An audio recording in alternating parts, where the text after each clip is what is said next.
Actor निर्देशक बन जाता है, सबसे चैलेंजिंग चीज क्या होती है? चैलेंजिंग जेलसी फैक्टर एक जो एक आ जाता है कि कभी कभी आपको लगता है ज्यादा अच्छा कर रहे हैं जितना आपने सोचा था उससे, तो वहाँ पे एक थोड़ा दिखता है। कभी कभी आपको लगता था कि बोलना खुद कर लेना लगता था तो कर भी देगा, ये नहीं बोल सकते, गुस्सा पी के देना है, बहुत झुंझलाहट मचती थी। आप लोग तो चले गए दूसरा काम करने, मैं एडिट रूम में 8-8 घंटे आपको रोज देख रहा हूँ, तो आप इनके बारे में जो भी बोले, मेरे लिए तीनों स्टार्स हैं जिन्होंने फोड़ दिया पिक्चर। लोगों ने जो स्कैम में देखा, शायद इंटरव्यू देते टाइम में वैसा दिख नहीं रहा, क्योंकि मैं दिखता ही अलग था, तो लोग शायद अलग अलग किरदार में सोचने लगे, और उस हिसाब से उसके बाद जितना भी काम आया मेरे पास, सारे अलग अलग किरदार मिले। जब OTT में आप आके डिफरेंट कैरेक्टर्स प्ले करते हैं तो वहां से ना लोगों को हिम्मत मिलती है। मुन्ना करने के बाद मुझे एक भी कैरेक्टर वैसा ऑफर नहीं। नमस्कार, मैं हूँ सोनाली नाइक और आप देख रहे हैं TV9। तो गाइस, हमारे साथ है मडगांव एक्सप्रेस की कास्ट और राइटर डायरेक्टर कुणाल, दिवेंदु, प्रतीक, अविनाश। TV9 में आपका बहुत बहुत स्वागत है। Thank you so much. तो पहले तो घर वालों ने एक सवाल पूछने को आपसे कहा है कि मडगांव एक्सप्रेस नाम है, तो मडगांव एक्सप्रेस की टिकट कब भी लिए? हाँ, पहली बार उसी से गया था, इसीलिए तो मेरे इतना खास लगाव था मुझे, और मैंने कहा था अगर मैं गोवा की दोस्तों की फिल्म बनाऊंगा तो लोग मडगांव एक्सप्रेस से ही जाएंगे, क्योंकि मैं जब पहली बार गोवा गया था तो मडगांव एक्सप्रेस से ही गया। राइट, बहुत मुश्किल होता है टिकट मिलना वैसे हमारे। वो मुझे पता नहीं, हम कॉलेज के साथ गए थे तो टिकटें सब उनने की थी, हम बस पहुंच गए थे। ओके, वेल, जब एक्टर निर्देशक बन जाता है तो एक आसान चीज सबसे क्या होती है और सबसे चैलेंजिंग चीज क्या होती है? ये हमें बताना? हाँ, ओके, क्योंकि आपने काम किया है ना इनके साथ। ये आई थिंक सबसे आसान ये है कि क्योंकि वो कैमरा के आगे भी इतना रह चुका है, तो उसको प्रोसेस जो एक एक्टर का बहुत अच्छे से समझ आता है। तो कुछ भी कुछ भी अगर प्रॉब्लम है या कहीं पे कुछ आप अटक रहे हैं डायलॉग में या कहीं भी, तो बोलने से पहले कुणाल आके उसको सॉल्व कर देता था। अगर ये ऐसे नहीं तो इसको ऐसे ले सकते हैं। Also at the same time एक अंडरस्टैंडिंग जो होती है इतने साल काम करने की कैमरा के आगे, तो उसमें मुझे ऐसा लगा कि कुणाल वाज वेरी क्लियर कि कितना चाहिए अपने को, तो एडिट भी उसके दिमाग में कॉन्टिन्यूसली चलता रहता, इतना ही चाहिए, ज्यादा नहीं, क्या एक्सप्रेशन किस तरीके से। That was really fun. Right, वो चैलेंजिंग बात क्या होती है? चैलेंजिंग जेलसी फैक्टर एक जो एक आ जाता है कि कभी कभी आपको लगता है ज्यादा अच्छा कर रहे हैं जितना आपने सोचा था उससे, तो वहाँ पे एक थोड़ा दिखता है, कभी कभी फील होता है, बोला नहीं जाता। जेलसी है, दिल में रहता है। दोनों तरह से काम करता है। कभी कभी हम लोगों को भी लगता था कि यार ये मतलब राइटर डायरेक्टर तक पहुंच गया, हम लोग अभी फर्स्ट स्टेज पे हैं यार। और अच्छी चीज मतलब आसान हो जाती है एक चीज। सबसे आसान यही हो जाता है कि as an actor he knows what an actor feels overall. तो वो एक्टर को जितना जैसे संभालने की बात जो होती है, वो शायद इसे कहीं जाके सीखनी नहीं पड़ती, बिकॉज उसे पता है कि एक्टर कैसे सोचता है। बिल्कुल। तो वो हमारा वो एक ट्यूनिंग बहुत आसानी से हो जाता है। Right, Avinash, you want to add something? और कुछ कहने के लिए है नहीं, लेकिन ये जरूर है कि थैंक यू मेरा काम आसान मैंने पहली सीट पे इनको बिठाया। राइट, तो बट ये जरूर है कि मतलब मुझे ये लगता है कि क्योंकि वो एक्टर रह चुके हैं, तो जो एक्टर्स की तकलीफें हैं, प्रॉब्लम्स वो भी समझते हैं, तो उन्होंने ये कोशिश की कि हमें वो ना दी जाए, और you know we just ensured कि it went through very easy, बहुत ही स्मूथ और सेफ सेलिंग थी। और अगर बुरी बात कहें तो शायद ये है कि कहीं ना कहीं से वो एक्टर तो उठता ही रहता है अंदर से, वो उफान मारता रहता है, और वो कहीं ना कहीं आता था। तो बट मेरे लिए बड़ा आसान था, क्योंकि मुझे ज़्यादा दिमाग नहीं लगाना पड़ा। फिर if this guy is clear कि ये क्या करना है, तो बस यू फॉलो इट। कभी कभी ऐसा लगता था ना, वो डायरेक्शन दे रहे हो तो कभी कभी आपको लगता था कि बोलना खुद कर लेना लगता था तो कर भी देगा, ये नहीं बोल सकते, वो गुस्सा पी के देना है, बहुत झुंझलाहट मचती थी। तो जब आप डायरेक्टर की कुर्सी पे बैठे तो आपको भी ये फीलिंग तो आती होगी ना, खुद कर दे, जब आपको कभी किसी डायरेक्टर ने बोला होगा कि यार इतना नहीं। आई थिंक मेरे लिए सबसे ज्यादा इम्पोर्टेंट था वो पूरा प्रेप, जो जिसको लेकर मैं एक्साइटेड तो था ही, लेकिन नर्वस भी बहुत था। क्योंकि क्या है कि एक एक्टरों में, क्योंकि एक कमराडरी है, हमारी बिरादरी एक है, तो एक रिस्पेक्ट है एज अ परफॉर्मर। मैं एक बिहाइंड द कैमरा जा रहा था जहाँ एक अलग ब्रीड है पूरी, जो आपको ऐसे देख रहे हैं कि अब देखते हैं ये सिर्फ इसलिए आया है कि एक्टर है कि इसको अपना काम भी आता है। तो वहां पर ना वो सिंपल सी बात है ना कि इज्जत मांग के नहीं मांगी जाती, वो कमानी पड़ती है। तो मेरे लिए वो था कि यहाँ पर इज्जत मुझे कमानी है इन सब लोगों से, ताकि इनको लगे कि कैप्टन ऑफ द शिप कहना एक बात है लेकिन होना एक अलग बात है। तो मेरा ज्यादा ध्यान वहां पर था तो इसीलिए जो पूरा प्रेप हुआ और जिस तरह से हम पूरी प्रिपरेशन जब हमारी चल रही थी कि ब्लॉकिंग को लेकर even to choose the technicians that I want to work with, that was very important and very nerve racking for me, क्योंकि वो it's all about making decisions as an actor. आप फिल्म देखकर कभी ये भी कह सकते हो कि यार ये बहुत अच्छा था लेकिन वो अच्छा नहीं था, तो आप कह भी देते हो हाँ यार काश इसकी राइटिंग अच्छी होती या ये सीन ऐसे डायरेक्ट किया होता। अभी वो मेरे पास वो सेफ्टी ब्लैंकेट नहीं है, अभी जो है वो यही है, and I'm responsible for my actors and I'm responsible for my technicians and more importantly for the producers who put money on me and on the film. तो वो सब मेरे जहन में ज्यादा चल रहा था। राइटर आप लिखते थे पहले भी, लिखने की आपका पसंद था लिखना, लेकिन फिर वो डायरेक्टर बनने का ट्रांजिशन जो है वो किस तरह से? मेरे लिए लकीली चाह तो हमेशा से थी, लेकिन उस चाह को बयां करने का कभी कभी आपको थोड़ा कॉन्फिडेंस कम पड़ जाता है या फिर कभी शर्म भी आती है।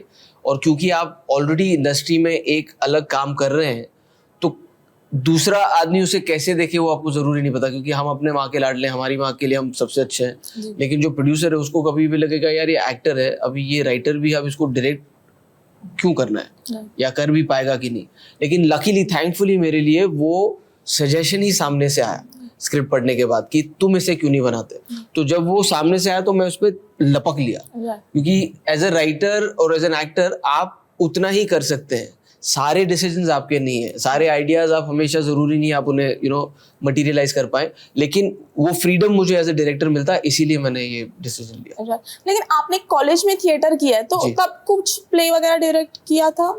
हाँ, वो तो काफी सारे स्ट्रीट प्लेज भी और बनाइट प्लेज भी किए थे, लेकिन वो एक अलग आर्ट है। मैं ये बिल्कुल कभी नहीं कहूंगा even as a performer acting for the stage is tougher और इजियर, और directing for the stage is tougher और easier. They are two different beasts all together, two different trainings. But वहाँ का एक फायदा जो मुझे लगा वो ब्लॉकिंग में आता है कि अब आपके पास जब किरदार है वो इस सीन में कौन कब कहाँ जाएगा, उठेगा, बैठेगा, हाथों का क्या करेगा, जो सबसे बड़ा प्रॉब्लम होता है एक्टर का, और अगर कुछ प्रॉप्स हैं तो उनको किस तरह से यूज कर सकते हैं। आई थिंक वो कहीं ना कहीं हेल्प करता है वहाँ से। राइट।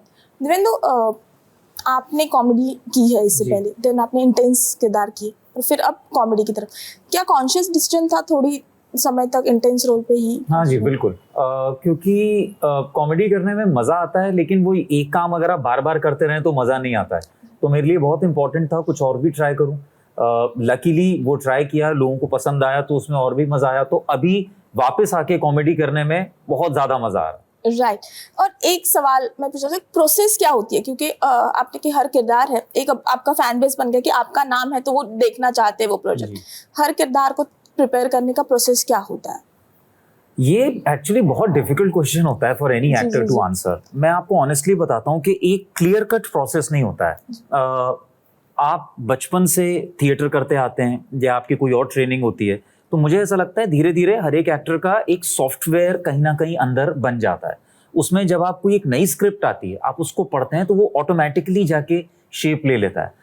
तो ये सिर्फ एक क्लियर कट प्रोसेस नहीं है जिससे आप करेंगे और आप कैरेक्टर बना सकते हैं। ओवर द इयर्स जो आपने काम किया है, जो आपके एक्सपीरियंसेस रहे हैं, वो एक के ऊपर एक चढ़ के then you try and understand कि किस कैरेक्टर की क्या चीजें हैं जो कि मैं थोड़ा सा और ब्रश अप कर सकता हूँ, वो ताकि और निकल के आए। सो इट्स लाइक स्कल्पटिंग, वो एक रॉक है आपके सामने, आप उसको कैसे देखते हैं, कैसे उसको तराशना चाहते हैं, वो that's your interpretation of the character. Right. How आपकी क्या प्रोसेस होती है? और जैसे दिवेंदु ने कहा कि एक्चुअली कोई सेट प्रोसेस या स्टार्ट पॉइंट फिनिश पॉइंट जैसा कुछ होता नहीं है, एटलीस्ट मेरे केस में तो नहीं है। I read the script, I listen to the director, I want to get into as close as possible to his vision. Because जो मैं समझता हूँ कि राइटर जब लिखता है वहाँ से डायरेक्टर के दिमाग में जाता है, डायरेक्टर के दिमाग से एक्टर के दिमाग में आता है, तो ये जो हैंड ओवर होते हैं 2 बार, उधर वो ट्रांजिशन जो होता है ना उसमें लॉस होता है। जहाँ इलेक्ट्रिसिटी जनरेट होती है घर तक आती है, उसमें जो ट्रांसमिशन लॉस होता है ना वैसा है। तो वो जितना कम कर सके वही एक्टर की रिस्पॉन्सिबिलिटी है। तो I want to go to the closest possible point to the first jump of the idea, first thought of the idea. बाकी उसके आसपास जो करते हैं वो, जैसे इसने कहा, वो सालों की मेहनत से और रियाज से ही आता है। तो उसको शब्दों में बोलना थोड़ा डिफिकल्ट है। स्कैम के बाद हम आपको एक रिफ्रेशिंग अंदाज में पर्दे पे देखने वाले हैं। क्या स्कैम के बाद ज्यादातर आपको किरदार जो आ रहे थे तो सीरियस ही आ रहे थे, या ये कॉमेडी नहीं, उस मामले में मैं थोड़ा लकी हूँ क्योंकि स्कैम रिलीज हुई उसके बाद जब पहले इंटरव्यू देने शुरू किए तब से लेके आज तक लोगों ने जो स्कैम में देखा शायद इंटरव्यू देते टाइम में वैसा दिख नहीं रहा था क्योंकि वो बीच में लॉकडाउन आ गया तो मैंने वो पूरा लुक एंड फील चेंज कर लिया तो उसकी वजह से शायद कोई मुझे उस पर्टिकुलर एक इसमें ढाल नहीं पाया सोच में भी दैट वर्कड फॉर मी क्योंकि मैं दिखता ही अलग था तो लोग शायद अलग अलग किरदार में सोचने लगे और उस हिसाब से उसके बाद जितना भी काम आया मेरे पास सारे अलग अलग किरदार मिले तो या I had been lucky but that way is ना पता है ओटीटी का एक जो सबसे बड़ा एडवांटेज रहा इज उसने ना लोगों को बहुत ब्रेव बनाया इन अ वे आर्टिस्टिक कम्युनिटी की मैं बात कर रहा हूँ जो कि पहले फिल्म में जब आप देखते हैं लोगों को तो उनको ज्यादातर आप लास्ट प्लेड कैरेक्टर पे ही कास्टिंग करने की कोशिश करते हैं जब ओटीटी में आप आके डिफरेंट कैरेक्टर्स प्ले करते हैं तो वहां से ना लोगों को हिम्मत मिलती है कि करने की like similarly in my case Munna करने के बाद मुझे एक भी कैरेक्टर वैसा ऑफर नहीं हुआ मुन्ना जैसा so that was a very welcome change कि एटलीस्ट लोगों का दिमाग का कुछ परसेप्शंस खुले हैं कि they just see you as an actor now and not just as some क्योंकि फिल्म्स में ये भी होता है क्योंकि बॉक्स ऑफिस सक्सेस भी रिलेटेड होती है अगर एक चीज चल गई है फॉर्मूला तो इसी को चिपकाते रहो but OTT is more on merit right वो टाइपकास्ट होने का डर जो है वो और टाइपकास्ट क्या हो रहा था आज तक कि लोग ना ऑडियंस के कंधे पे बंदूक फोड़ रहे थे कि नहीं ऑडियंस को आपसे यही देखना है अब हुआ क्या कि ऐसा कुछ है ही नहीं when you started giving different things audience started accepting it so that way it is a loud and clear statement from the audience that we are ready Avinash आपको ऑफर हुई film what was your first reaction Madgaon express I was मेरे लिए पूरा experience ही काफी liberating था क्योंकि उससे पहले जो भी जैसे हम बात कर रहे थे सीरियस इंटेंस पार्ट्स नो मुझे just wanted to add to the typecasting bit और शायद थोड़ा एरोगेंट भी लगे बट मैंने कभी इस तरह से सोचा ही नहीं कि सामने वाला क्या चाहता है या नहीं चाहता है क्योंकि सामने वाले तो पहले तुम्हें एक्टर भी नहीं चाहते थे अगर मैं लोगों की बात करूँ तो उनके हिसाब से तो एक्टिंग भी नहीं करनी चाहिए थी और मुझे मैं ऑलमोस्ट 20 साल हो जाएंगे करते हुए तो यू जस्ट रियलाइज कि that is not something that you care for personally मुझे ये लगता है कि the only idea that I have had is to ensure कि मैं अलग अलग जॉनर्स में जो बेहतरीन फिल्में हैं वो कर सकूं तो once you cover that it doesn't matter what people think of you when it came to Madgaon I realized कि this is one genre that I had absolutely not touched and to get an opportunity to do this is absolutely for an actor something that you want it in your filmography that you have ample of comedies in it and to get us the opportunity like this जिसमें script इतनी बेहतरीन है इतने अच्छे कलाकार है साथ में the director is someone who I think at this point is one of the best as far as this genre is concerned what more can you ask for it producer like Excel हमारी film की शुरुआत होती है मतलब trailer starts with दिल चाहता है का you know it's all coming together for you so this could have been the best thing that could have been offered to an actor and I just feel absolutely pleased and honored to be part of this film. Trailer launch के दौरान मैं मौजूद थी और लोग जिस तरह से रिपोर्टर आमतौर पे जब आते हैं लोग तो तालियां भी बजाने बोलना पड़ता है एंकर को कि तालियां बजाओ आ रहे हैं और जिस तरह से ट्रेलर लॉन्च में हंसी हो रही थी तालियां बज रहे थे क्या तब लगा कि यार कहीं ना कहीं राइट डायरेक्शन पे मैं जा रहा हूँ बिल्कुल बिल्कुल वही आपको एनकरेजमेंट देता है और स्पेशली इस वक्त जब आप रिलीज के इतने करीब हैं जब आपके वो कहते हैं ना जब एग्जाम लिखते थे तो रिजल्ट आने वाला है वो रिजल्ट आने से पहले अगर आपको कोई एक थोड़ी हिंट भी दे देना कि डर मत यार तू सही जोन में तो वो अगले 10 दिन आपके थोड़े और एनर्जेटिक और आसान हो जाते हैं सो आई थिंक वो काम डेफिनेटली किया और क्योंकि हम भी इतने सालों से काम कर रहे हैं तो वो पता था कि जेन्युइन और फोर्स्ड क्या होता है तो जैसे आपने कहा कि जनरली लोगों को बोलना पड़ता है अरे चलिए ताली बजाइए अब हो गया और वहां पर उससे भी ज्यादा जब मैंने वो वंस मोर सुना ना जो मैंने ट्रेलर को लेकर मैंने अपने करियर में नहीं सुना है तो उससे मुझे ऐसा लगा कि यार कहीं सही जा रहे हैं कम से कम एक वाइब तो सही जा रही है हमारी बात भी हो रही थी इसके बारे में कि मीडिया जनरली इतना रिएक्ट नहीं करता है क्योंकि आप उस दिन भी वो दो तीन चीजें देख रहे हैं यू नो आप इतना काम कर रहे हैं हाथ में फोन होता है कुछ बोले तो वो लिखना होता है आमतौर पे मैंने भी मतलब बहुत रिएक्शन बहुत अच्छी वेल जब इतने ब्रिलियंट एक्टर हो और बढ़िया काम करते हो तो आपके अंदर के एक्टर को ऐसा टेम्प्ट नहीं हुआ कि मुझे भी ज्वाइन होना चाहिए यू नो जेन्युइनली मुझे ऐसा शुरू करने से पहले लगा था फिल्म में कि यार ऐसा नहीं और क्योंकि आपने खुद ही लिखे हैं और आपने इमेजिन किए हुए हैं और तो मुझे ऐसा लगा था कि यार अरे what if I feel like this, but genuinely कह रहा हूँ मैं आपको, जब मैंने देखा ना वो इट वाज जस्ट लाइक वो in a way this is my baby, and then when the baby grows up you can't be jealous of that baby, right? You're just happy with that baby and you see it grow and can take off its own form.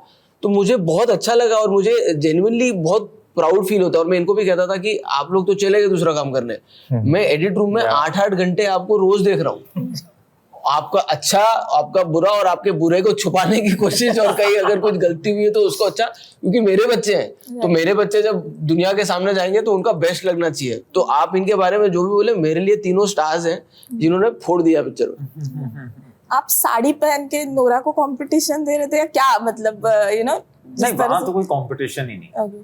हाँ, तो he is a clear cut winner. Okay, तो वो नौवारी साड़ी पहनना, वो film में एक ऐसा beat आता है जहाँ पे हमको ये चीज करनी पड़ती है, तो वो उसकी वजह से था। लेकिन वो बहुत बहुत मजा आया, हम दोनों ने बहुत मजा किया वो करते हुए, प्ले करते हुए। वो है भी पूरा कॉमेडी में, एट द सेम टाइम कुछ वो उतना कैरिकेचरिश भी नहीं बनाना था उसको। सो वही हमने ट्राई किया, हम सबने वही ट्राई किया कि मजा आए उस चीज का। उसका जो सुर है वो मध्यम सुर है, यो ज्यादा ऊपर नहीं जाना चाहिए। और लग भी आप दोनों बहुत नेचुरल लग रहे हैं। Thank you, thank you. Okay, समय कम है हमें, मैं एक पूछना चाहती हूँ, उपेंद्र लिमन की कास्टिंग, यहाँ पे कास्टिंग जो है वो किस तरह से हुई उनकी, क्योंकि अब जाके वो एनिमल के बाद एक बड़ा अलग लेकिन नाम मेरी बना। पिक्चर बहुत पहले शुरू हो गई थी। ये उपेंद्र लिमन एक्चुअली सबसे पहले इंसान है जो मिले बगैर कास्ट हो चुके थे, क्योंकि जब मैं लिख रहा था, मैंने उनके साथ काम किया था ट्रैफिक सिग्नल में, उनका काम मैंने देखा है, मुझे उनका काम बहुत पसंद है और मुझे उनकी आवाज़ बहुत पसंद है। तो जब मैं मेंडोजा ये किरदार लिख रहा था तो मेरे जहन में उपेंद्र लिमन ही थे, तो मैंने लिखा ही किरदार उनको माइंड में रख के था। तो उनका हाँ बोलने की देरी थी, बाकी कास्ट तो हो चुके थे पिक्चर। जी, ओके। लास्टली आप तीनों से जानना चाहिए डूज और डोंट, क्योंकि आप एक ऐसे नाम हैं जो आप लोग, आपके फैन क्लब से, आपके फैन बेस है जो आपको देख के फिल्म देखना या वेब सीरीज देखना चाहते हैं, तो क्या डूज और डोंट होते हैं हर प्रोजेक्ट को सिलेक्ट करने से पहले? Do's, I think it all starts with the script. Definitely, if it's there on paper only, then it can come on screen. वो बहुत जरूरी है, और एक अच्छे प्रोड्यूसर का होना बहुत जरूरी है। इस केस में जब एक्सेल जैसा नाम आपके प्रोजेक्ट के साथ जुड़ता है तो आपको पता है वो आपको सब चीजें मुहैया कराएंगे जो उस फिल्म को बनाने के लिए जरूरी है। मेरे लिए ना ये creating characters, that entire process is very spiritual, it has always been spiritual. तो I try to be true to the first thought that comes when I listen to the script और when I read the script. अगर वो वहाँ पर कहीं पर एक थोड़ा सा भी लगता है कि नहीं, तो फिर वो एक्चुअली नहीं बनता है। और उस हिसाब से मैंने जितने डिसीजन आज तक लिए हैं, मुझे एक बार भी ऐसा नहीं लगा कि अरे मुझे इसको कर लेना चाहिए था और इसको मैंने क्यों मना किया या मैंने क्यों किया। तो for this process works for me at least. Right. मेरे लिए I mean script is the foundation, so that is the most important thing. लेकिन धीरे धीरे मुझे ऐसा लग रहा है कि मुझे समझ में आया कि सिर्फ स्क्रिप्ट और अपने कैरेक्टर को ही ना इम्पोर्टेंस दें। एक फिल्म बनती है, बहुत सारे लोग आते हैं इसमें, और यू इवेंचुअली रियलाइज कि एक्टर का काम बहुत ही छोटा होता है एक फिल्म में, भले ही हमें क्रेडिट बहुत मिले। तो ये जो लोग आते हैं वो कौन से लोग आए हैं, ये भी बहुत अहमियत रखती है। I think for me that has also become an important part in taking a decision. So script है, उसके बाद मैं अगर कहूँगा कि कौन बना रहा है इसे, कौन ये कहानी कहना चाहता है, किनके साथ ये काम हो रही है, ये सारी चीज़ें मिलकर एक फिल्म बनती है। और अगर ये सारी चीज़ें सही लगती है, I would go ahead and make it. I would want to do it. On that note, lastly, 4 reasons to watch Madgaon Express to fan. One each. बैठे चारों बैठे आप चारों रीजन यहाँ पे। 4 very good reasons you have. Yeah. I think एक तो comedy है, काफी टाइम के बाद आ रही है। दोस्तों की बात है जो मतलब हम किसी भी एज ग्रुप में रहे हैं, we always will want to watch something like this. बहुत बेहतरीन गाने हैं, बहुत मजेदार है। I think we gonna really enjoy the songs. It's gonna be fun filled experience in the theatres with your friends, your family. You can take your entire family and watch this film. You can take your set of friends and watch this film. आप अपने girlfriend boyfriends को लेके जाकर film देख सकते हैं। Access के साथ भी जा सकते हैं। I mean, so I think it's for everyone. Yeah. I think वही कम्युनिटी वॉचिंग एक्सपीरियंस जो फिल्मों का रहा है ना हमेशा से, जो मुझे कभी कभी OTT में वो मिस करते हैं, क्योंकि आप अकेले देखते हैं, बहुत ही प्राइवेट एक्सपीरियंस हो जाता है। और मैं ये भी समझता हूँ कि लोग अगर थिएटर में साथ में हैं तो उन्हें वो एक्सपीरियंस चाहिए, उन्हें वो एंटरटेनमेंट चाहिए। बहुत ध्यान रख के यही कोशिश की गई है कि जो इंसान पहले तो घर से निकल के टाइम निकाल के ट्रैफिक वैफिक में वहां पहुंच के पैसे खर्च के अपने दोस्तों या फैमिली के साथ बैठे, तो उसको उसका मनी इज वर्थ मिले। तो वो जो एंटरटेनमेंट क्वोशंट है उसको हाई रखने की कोशिश की गई है। तो यही कहूंगा कि अगर आप आएंगे तो निराश तो नहीं होंगे। थैंक यू सो मच, हमसे बात करने के लिए बहुत बहुत शुक्रिया। Thank you. Thank you guys. Thank you.